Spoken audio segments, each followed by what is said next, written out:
Olá, boa tarde. O número de pedidos de recuperação judicial e falência dispararam no país. Nos 8 primeiros meses do ano, foram registrados um aumento de quase 60%. Mas como é que fica a situação de trabalhadores, fornecedores e clientes dessas empresas? Eu sou Rafaela Vivas e a discussão em torno do assunto é um dos destaques do dia. Agora vamos aos demais. Justiça Paulista dá início ao julgamento da mãe e do padrasto do menino Joaquim Ponte Marques, assassinado em 2013 aos 3 anos de idade. Começa hoje a segunda etapa da inspeção do Código-Fonte no Tribunal Superior Eleitoral. 14 pessoas pré-inscritas para o teste público da urna 2023 participaram da primeira semana de pré-inspeção do Código-Fonte da urna. E ainda, Supremo Tribunal Federal decide que é constitucional a incidência de ISS sobre preço total de diárias de hotel.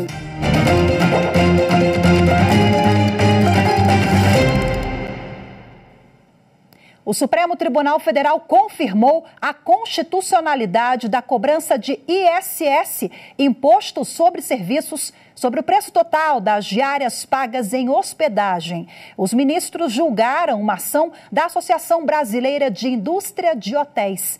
Os detalhes com Anderson Arcoverde. A associação argumentou que o imposto sobre serviços não poderia incidir sobre o valor total das diárias, porque ele inclui a parcela relativa à locação do imóvel. Segundo a associação, seria necessário fazer a separação para que o ISS fosse cobrado apenas sobre os serviços prestados. Ao analisar o caso, o ministro André Mendonça, relator da ação, explicou que a relação de negócios de hospedagem não se confunde com o contrato de locação de imóvel, que é isento do ISS. Segundo o ministro, é uma relação mista em que não é possível claramente separar as obrigações. Ele afirmou que, nesses casos, o entendimento do STF é de que, se a atividade for definida como serviço em lei complementar, como é o caso das diárias de hospedagem, é cabível a cobrança do imposto municipal. O entendimento do relator foi acompanhado por todos os ministros no julgamento em plenário virtual. O podcast Supremo na Semana destaca decisões recentes do Supremo Tribunal Federal e as reuniões do presidente do STF e das Supremas Cortes da Alemanha e Reino Unido. A narração é de Regina Souza.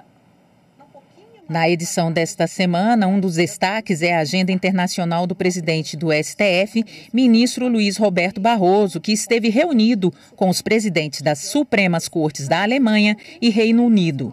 Na pauta, o meio ambiente e as fake news. Como comentou a consultora jurídica da Rádio TV Justiça, Gisele Reis. É muito importante ter essa troca de experiências, né, entre esses países, por conta até mesmo do direito comparado, né? O Brasil tem aí a sua legislação oriunda de muita coisa, inclusive vem da Alemanha, e nós também somos referência em diversos aspectos jurídicos quanto a essa questão, inclusive no que nós já estamos tomando, né, atitudes, a legislação brasileira e os tribunais, de um modo geral, em relação aos ataques de fake news. O episódio também comentou a decisão da Corte que invalidou uma lei do Estado do Rio de Janeiro que obrigava operadoras a manterem sinal de celular dentro de túneis. A decisão foi explicada pelo jornalista Mauro Burlamac, da Secretaria de Comunicação do STF. Eu vejo muito porque eu passo por isso andando de transporte público e você passa às vezes 15, 20 minutos no subterrâneo sem sinal de celular. O tema é bem interessante mesmo, mas acontece que a competência para legislar sobre telecomunicações é da União e não do Estado. Quer dizer, basicamente isso, Esse foi o entendimento. Isso. E os ministros do STF validaram a criação de mais um município em Mato Grosso, Boa Esperança do Norte. Os comentários sobre o assunto e outros julgamentos você confere no site e no YouTube do STF.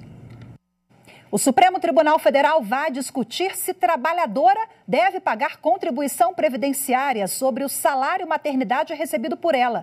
O STF reconheceu por unanimidade a repercussão geral do tema. A repórter Evne Araújo tem os detalhes. A trabalhadora entrou com a ação na justiça questionando a contribuição previdenciária sobre o salário maternidade pago pela Previdência Social. Inicialmente, a primeira vara federal de Jaraguá do Sul, em Santa Catarina, julgou o pedido improcedente. A primeira instância entendeu que o caso era diferente do tratado pelo Supremo em recurso extraordinário em que foi declarada inconstitucional a cobrança da contribuição previdenciária patronal sobre o salário maternidade. Essa decisão, porém, foi modificada pela terceira turma recursal federal em favor da contribuinte e contra a União, que foi condenada a restituir os valores recolhidos. No recurso apresentado ao Supremo, a União argumenta que os ganhos dos empregados devem ser incluídos na base de cálculo das contribuições previdenciárias. Também sustenta que, ao se desonerar a trabalhadora da contribuição previdenciária sobre o salário maternidade, esse tempo vai deixar de contar para fins de aposentadoria.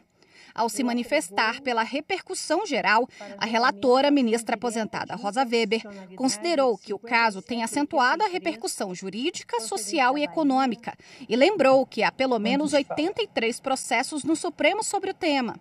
Ela explicou que a matéria envolve o custeio da Seguridade Social, o equilíbrio financeiro do Fundo Previdenciário e a compatibilidade da contribuição com o entendimento firmado pelo STF em precedente vinculante. Ainda não há data para o julgamento do mérito. Agora vamos falar de seguros de acidente pessoal.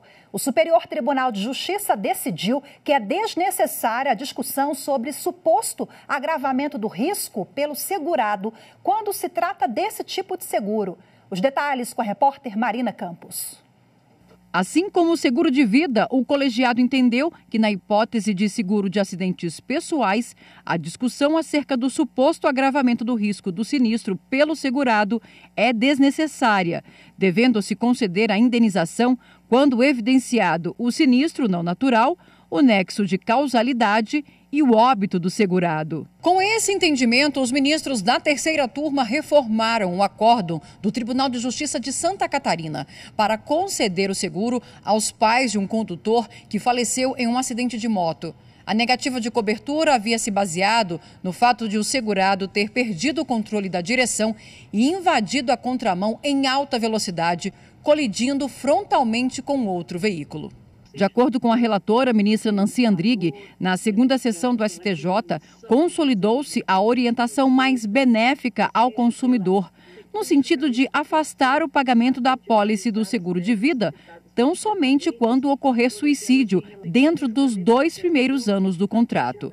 Naquela decisão, estabeleceu-se que o agravamento do risco pela embriaguez, assim como a existência de eventual cláusula excludente da indenização, é crucial apenas para o seguro de coisas, sendo desimportante para o contrato de seguro de vida nos casos de morte.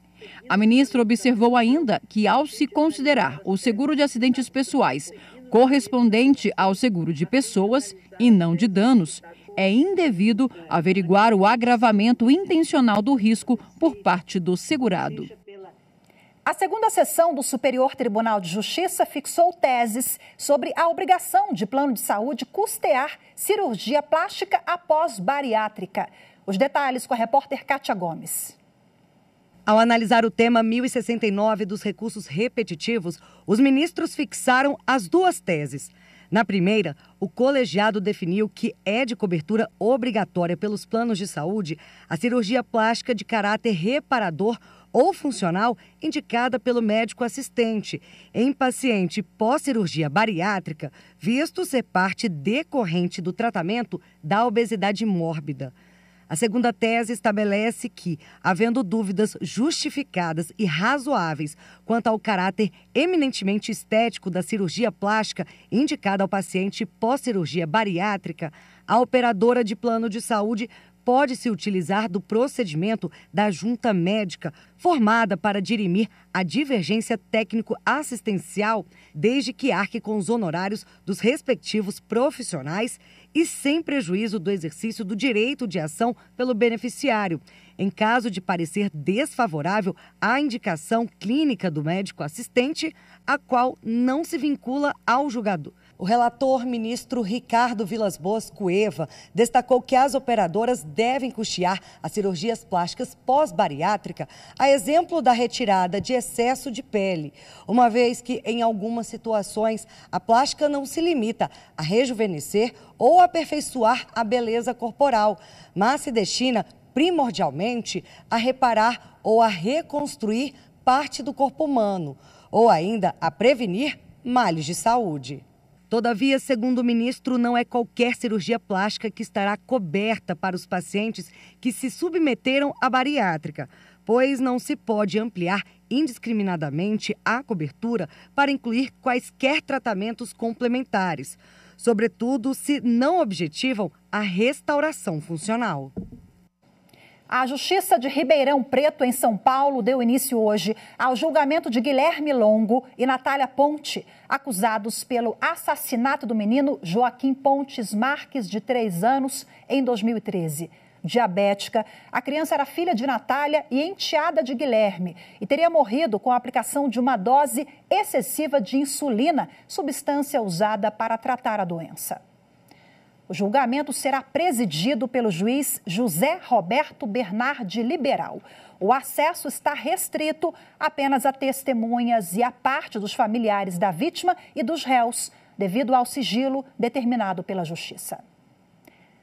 A seguir, você vai ver como fica o recebimento dos funcionários de empresas em recuperação judicial. O número de pedidos de recuperação judicial e falência cresceu quase 60% no país nos 8 primeiros meses do ano. Em instantes, uma entrevista ao vivo com Henrique Araque, que é especialista no assunto. Fique com a gente, voltamos já.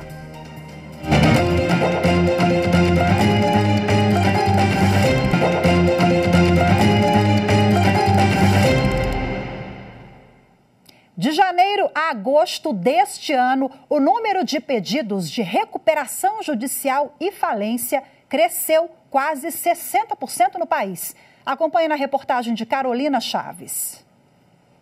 Entre os pedidos que mais chamaram a atenção devido ao tamanho da dívida e de consumidores prejudicados está o das lojas Americanas.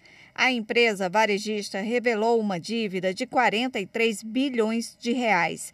Desde janeiro deste ano, ela está em recuperação judicial. Outro setor que também vem apresentando dificuldade financeira é o setor de viagens. Em agosto deste ano, a 123 Milhas entrou em recuperação judicial. A Justiça levou em conta o pedido da empresa para preservar a continuidade da atividade da agência de turismo. No mês passado, a 123 Milhas suspendeu a emissão de passagens para embarque previsto até o fim deste ano. Também em setembro, os sócios tiveram 50 milhões de reais bloqueados para garantir o pagamento aos consumidores que tinham pacotes comprados e não conseguiram viajar. Foi o que aconteceu com esta psicóloga. Ela comprou um pacote promocional pela 123 Milhas para viajar no próximo mês.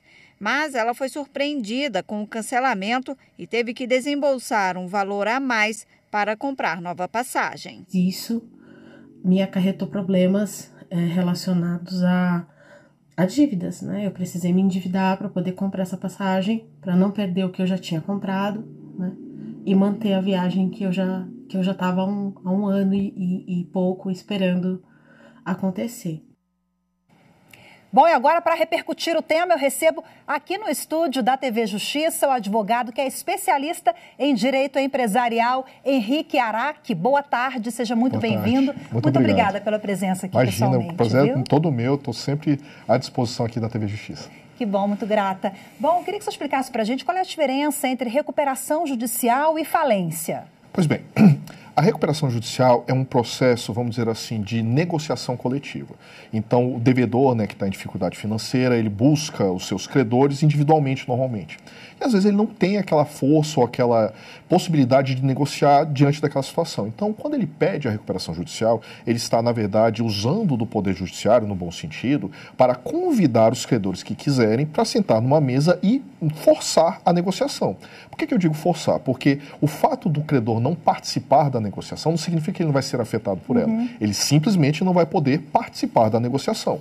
Então, os credores que se sentarem à mesa, né, que é a Assembleia Geral de Credores, eles vão poder votar o plano de recuperação judicial que vai substituir os contratos antigos.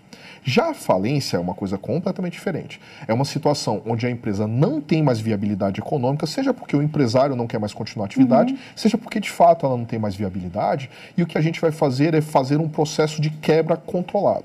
Em vez de credores, né, correndo para penhorar ativos, aquela coisa mais confusa, o que vai acontecer é que o judiciário vai nomear uma pessoa chamada administrador judicial, e essa pessoa vai controlar a venda, a liquidação dos ativos, o pagamento dos passivos na ordem judicial, para tentar evitar que a quebra daquela empresa reverbere demais no mercado.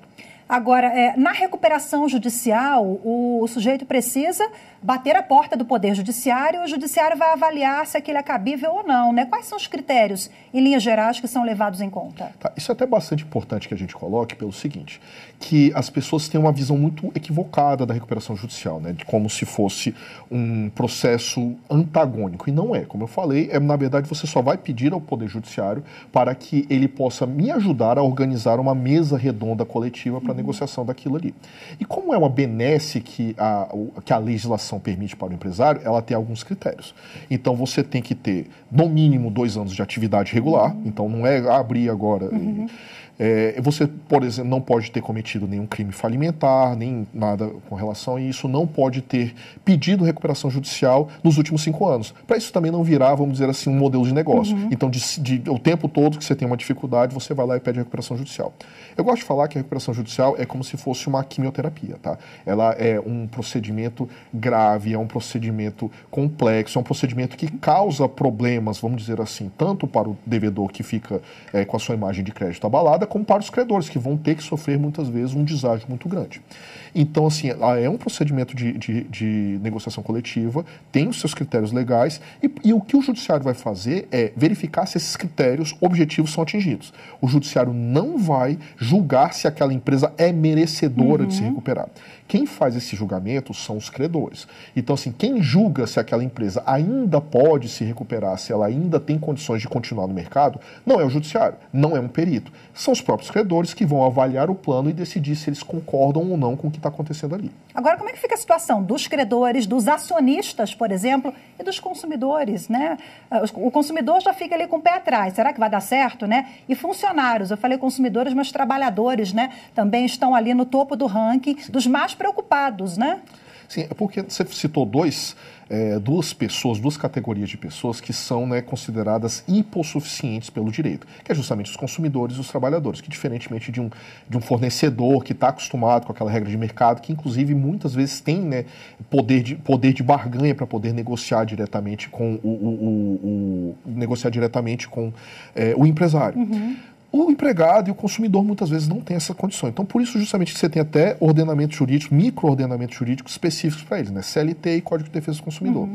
Mas na recuperação judicial e na falência, a coisa não é tão bem assim. Você tem, né, uma classe de credores, que é a classe 1 para os trabalhadores, portanto, eles votam ali sozinhos, mas os consumidores, eles são enquadrados ali como credores quirografários, ou seja, credores que não têm nenhum tipo de garantia. Por exemplo, 123 milhas que apresentamos na reportagem. Por exemplo, 123 milhas. Então, os consumidores que adquiriram, né, que compraram, foram clientes da 123 milha nesse sentido, eles não vão ter uma classe especial que vai tratar da situação deles em específico. Eles vão estar lá na classe 3, junto com os quirografários, e vão votar o plano junto com eles. E até interessante para comentar que como é que o plano ele é aprovado. Para o plano ser aprovado, ele tem que ser aprovado por todas as classes de credores, são 4. Então a gente tem os trabalhadores na classe 1, credores com garantia real na classe 2, quirografários, que tanto os consumidores como qualquer credor que não tem uma garantia específica na classe 3, e credores micro e pequenos empresários na classe 4. Não precisa ser por unanimidade, mas em cada uma dessas classes tem que ter a aprovação. Então, por maioria na classe 1, na classe 2, na classe 3, na classe 4. Mas trabalhadores têm prioridade? não tem prioridade. Não é prioridade. Eles têm um tratamento especial na lei que é o seguinte: o plano precisa pagar os últimos 3 salários até 5 salários mínimos por empregado. Os últimos 3 salários tem que pagar em 30 dias. E os créditos trabalhistas devem ser pagos em até 2 anos, atendidas as questões, os critérios da lei. Mas ele não necessariamente vai receber primeiro. Eu posso colocar os trabalhadores, tirando esse dos 30 dias, para receber daqui a 24 meses, e alguns quirografários eu pago agora, não tem problema. 24 meses é muita coisa, né? Agora, rapidinho para finalizar, a lei nova agora de 2021 trouxe um prazo, né? Sim. A pessoa não pode ficar ali, a empresa, em recuperação judicial por décadas. Sim. Agora, qual é o prazo máximo? É que, na verdade, o que trouxe a lei foi o seguinte: a lei, ela trouxe dado uma preocupação que as falências começavam e não acabavam nunca. Foi a falência, não foi a recuperação judicial. Tá. Então, que a falência começava e não acabava nunca, veja em Encol, por exemplo, que eu te falei, que já está 3 décadas rolando, você tem agora um princípio que eles chamam de fresh start, de pratos limpos. Qual que é a ideia? Você tentou a atividade empresarial, não deu certo. Então, a gente vai encerrar a atividade com a falência. Só que não é para demorar décadas. Isso aí destrói valor. Imagina se um computador que está dentro do ativo da empresa há uma década, ele não vale mais nada. Então a ideia agora é que o juiz, ao nomear o administrador judicial para controlar a quebra, ele tem um prazo ali, vamos dizer assim, de 3 anos para tentar resolver o assunto. É óbvio que tem o credor que tiver entrado dentro dessa falência, ele está dentro, mas a ideia é que em 3 anos ela se encerre ou então em caminho para o encerramento, justamente para não demorar tanto tempo assim. Perfeito. E a gente torce, né, que as empresas em recuperação judicial, que são muitas, consigam se reerguer. Aquelas que merecerem, né? Exato, Não aquelas mais complicadas. Boa observação para a gente finalizar. Excelente, doutor Henrique Araque. Muito obrigada pela participação conosco aqui no estúdio. Muito obrigado pelo convite. Estou à disposição. Boa tarde. A seguir, vamos saber como estão os trabalhos de inspeção do Código-Fonte no Tribunal Superior Eleitoral. Fique com a gente, até já.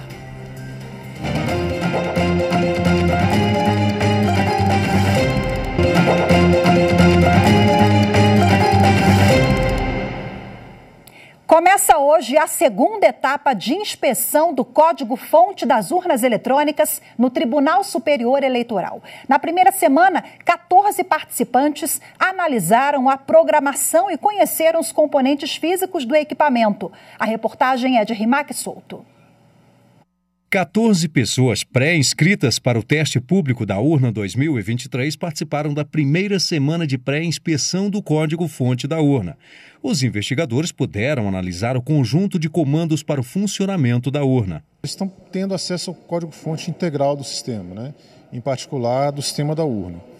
Então eles podem consultar como o sistema funciona na sua integralidade, em todos os seus detalhes, né? Ou seja, eles podem ver comando por comando, instrução por instrução, tudo aquilo que a urna faz perante os eleitores e perante os mesários, né? E também nos bastidores ali para garantir toda a segurança do sistema. Então eles têm acesso a tudo para justamente entenderem como a urna funciona integralmente. Essa fase, pré-inspeção, é muito importante. É a partir dela que os investigadores têm mais conhecimento para desenvolver os planos de testes dos sistemas de votação e apuração a serem apresentados à comissão reguladora do evento até o dia 3 de novembro. Nesse momento eu estou fazendo a auditoria do código-fonte da urna e com base na análise, nas observações que eu estou fazendo, a ideia é apresentar um plano de ataque, um plano de teste que atenda a 2 critérios, pelo menos. Um dos 2 critérios, pelo menos. Um é verificar se eu posso quebrar a integridade do voto, popularmente dizer adulterar, e o outro seria quebrar o sigilo do voto, identificar quem foi que votou. Minha ideia é verificar toda a parte do firmware dentro da urna eletrônica principal. Tem todos os códigos de transferência de dados, mas eu estou focando principalmente dentro da parte do software interno da urna, que controla toda a parte eletrônica dela. Estou fazendo essa verificação, fazendo as minhas anotações, para depois a gente submeter o plano de teste final para as próximas eleições. Uma urna eletrônica foi desmontada para que os participantes pudessem conhecer todos os componentes do equipamento e tirar dúvidas sobre o funcionamento dos sistemas. Outra parte importante da pré-inspeção foi a lacração e assinatura dos sistemas. É um procedimento importante porque os investigadores vêm aqui, eles têm acesso ao código, e esse mesmo código que eles estão enxergando é o código que vai se refletir no sistema que vai ser utilizado no teste público. Então, há uma total garantia de que aquilo que está sendo verificado é aquilo que vai ser exercitado lá no final de novembro. O teste público da urna vai ser realizado de 27 de novembro a 1º de dezembro deste ano, no Tribunal Superior Eleitoral. O objetivo é que especialistas possam colaborar com a Justiça Eleitoral no aprimoramento dos sistemas eletrônicos de votação e apuração, que serão utilizados nas eleições municipais do ano que vem. 85 pessoas já tiveram a pré-inscrição aprovada, 29 optaram por atuar sozinhos e outros 56 estão divididos em 15 grupos. O ministro Maurício Godinho Delgado, do Tribunal Superior do Trabalho, realizou a audiência de conciliação entre os representantes da Nave Brasil Navegação Aérea e do Sindicato Nacional dos Trabalhadores na Proteção ao Voo. O encontro definiu os parâmetros para o reajuste salarial da categoria, entre outros benefícios. A repórter Evne Araújo acompanhou e tem os detalhes. A categoria havia anunciado uma série de paralisações para o mês de outubro, quando o ministro Maurício Godinho Delgado, relator do caso no Tribunal Superior do Trabalho, deferiu liminar para fixar percentuais mínimos de manutenção de serviços durante o movimento grevista. Os trabalhadores decidiram, então, suspender a paralisação e negociar com a empresa, com a mediação do TST. A pauta de reivindicações prevê recomposição salarial, melhorias no auxílio-saúde e alterações na escala dos empregados. Na audiência de conciliação, o relator, levando em consideração as ponderações trazidas por representantes da Nave Brasil Navegação Aérea e pelo Sindicato Nacional dos Trabalhadores, apresentou proposta de reajuste de 4,83% sobre o salário retroativo a maio de 2023. O percentual também vai incidir sobre benefícios como auxílio combustível, alimentação e creche. Também foi proposto pagamento de 2 abonos lineares de R$ 1.500 a serem quitados em outubro deste ano e em maio de 2024. Outro ponto acordado é o reajuste do plano de saúde em 15%, retroativo a maio, com pagamento das diferenças em folha de pagamento especial em novembro. A empresa também se comprometeu a examinar com celeridade as negociações próprias e específicas internas relativas às escalas de trabalho e a manter as escalas previstas até 31 de outubro. A proposta será levada à Assembleia Virtual para a manifestação final da categoria. A resposta deve ser comunicada ao TST até 19 de outubro, quinta-feira. O Jornal da Justiça, primeira edição de hoje, fica por aqui. Muito obrigada pela sua companhia, uma ótima tarde, excelente semana para todos nós. Até amanhã, tchau, tchau.